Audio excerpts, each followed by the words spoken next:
Halo semuanya, saya Inka Mahubesi, mahasiswa dari Universitas Kristen Indonesia Maluku, Fakultas Ilmu Komputer, Program Studi Informatika, dengan mata kuliah Interaksi Manusia dan Komputer. Di saat ini saya akan membawakan materi dengan judul Tahap Awal Perancangan Tampilan Antarmuka Pengguna atau Use Case dan Activity Diagram.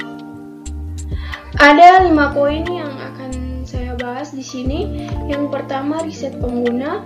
Yang kedua, user personal. Yang ketiga, analisa kompetitif terhadap kompetitor dari aplikasi. Yang keempat, use case diagram. Dan yang kelima, activity diagram. Kita masuk pada penjelasan yang pertama, riset pengguna. Riset pengguna adalah proses memahami pengguna atau persona Anda melalui berbagai metode penelitian dalam upaya menyesuaikan kebutuhan mereka dalam proses desain. Tujuan utamanya adalah untuk menghasilkan desain yang meningkatkan praktik dan kehidupan kerja mereka. Riset pengguna dilakukan untuk memahami karakteristik, tujuan, dan perilaku pengguna untuk mencapai tujuan tersebut. Ini juga melibatkan evaluasi terus-menerus dari dampak desain pada pengguna, tidak hanya selama fase desain dan pengembangan, tetapi setelah penggunaan jangka panjang juga. Selanjutnya, poin yang kedua ada user persona. Apa itu user pengguna atau user persona? User persona adalah seorang karakter fiksi yang dibuat berdasarkan pada penelitian yang desainer lakukan untuk mewakili target audiens yang mungkin menggunakan layanan, produk, barang, jasa, atau merek kamu.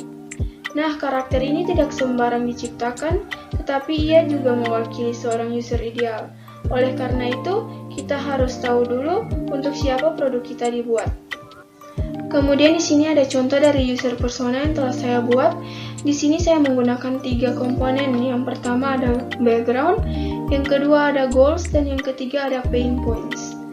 Dari contoh user pengguna yang telah saya buat ini, saya menggunakan pengguna sebagai seorang ibu rumah tangga. Berdasarkan usianya, saya mengasumsikan bahwa dia cukup terbiasa dengan teknologi, dan pengguna semacam ini memiliki kesibukan yang cukup padat, sehingga ia sulit untuk menyempatkan diri pergi keluar untuk melihat sekitar, dan ia juga ingin menggunakan aplikasi dengan mudah. Selanjutnya untuk poin yang ketiga ada analisa kompetitif terhadap kompetitor dari aplikasi. Analisis kompetitif adalah perbandingan strategi kompetitor yang juga dapat digunakan untuk mengevaluasi kekuatan dan kelemahan beragam pendekatan kegiatan pemasaran dalam sebuah industri atau bidang bisnis. Analisa kompetitif di sini yang saya buat kepada aplikasi Peduli Lindungi. Di sini aplikasi Peduli Lindungi dikembangkan untuk membantu instansi pemerintah terkait dalam melakukan pelacakan untuk menghentikan penyebaran coronavirus disease atau COVID-19 dengan cara digitalisasi data kesehatan Indonesia agar tujuan pemerintah dalam menyelenggarakan tracing yaitu melakukan pelacakan terhadap orang-orang yang juga mengidap COVID-19. Kelebihan dari aplikasi ini yang pertama membantu pelacakan untuk menghentikan penyebaran COVID-19, dan yang kedua untuk mendapat notifikasi zona merah. Kekurangan dari aplikasi Peduli Lindungi ini, aplikasi tersebut kerap mengalami masalah akan memindai barcode atau kode quick response atau QR untuk mengakses masuk ke tempat umum.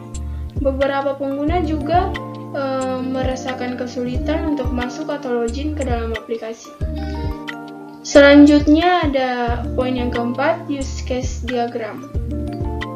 Use case diagram sendiri adalah proses penggambaran yang dilakukan untuk menunjukkan hubungan antara pengguna dengan sistem yang dirancang. Hasil representasi dari skema tersebut dibuat secara sederhana dan bertujuan untuk memudahkan user dalam membaca informasi yang diberikan. Selanjutnya ada komponen use case diagram. Yang pertama ada sistem. Sistem ini akan digambarkan dengan bentuk persegi yang membatasi use case dengan interaksi di luar sistem. Yang kedua ada aktor. Aktor di sini memiliki peran untuk menciptakan use case diagram menjadi lebih mudah, dan aktor juga dipakai untuk menjelaskan orang atau apa saja yang berinteraksi dengan sistem. Dan yang ketiga ada use case.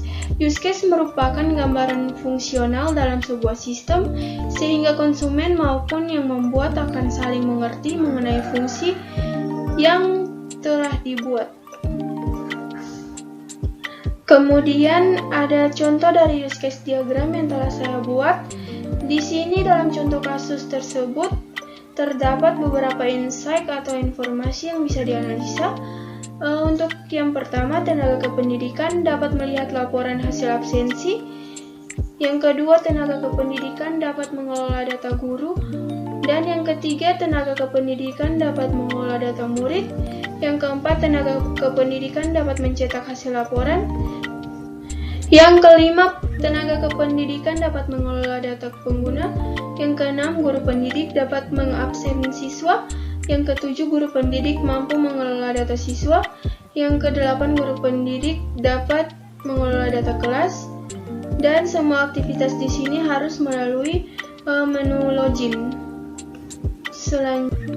Selanjutnya, poin yang terakhir atau yang kelima ada activity diagram. Activity diagram merupakan rancangan aliran aktivitas atau aliran kerja dalam sebuah sistem yang akan dijalankan. Tujuan dari activity diagram ada 5. Yang pertama, menjelaskan urutan aktivitas dalam suatu proses. Yang kedua, di dalam dunia bisnis biasanya digunakan untuk modeling atau memperlihatkan urutan proses bisnis. Yang ketiga, mudah dalam memahami proses yang ada dalam sistem secara keseluruhan. Yang keempat, merupakan metode perancangan yang terstruktur, mirip dengan flowchart maupun data flow diagram atau DFD. Dan yang kelima, mengetahui aktivitas aktor atau pengguna berdasarkan use case diagram yang dibuat sebelumnya. Selanjutnya, komponen activity diagram. Yang pertama, simbol.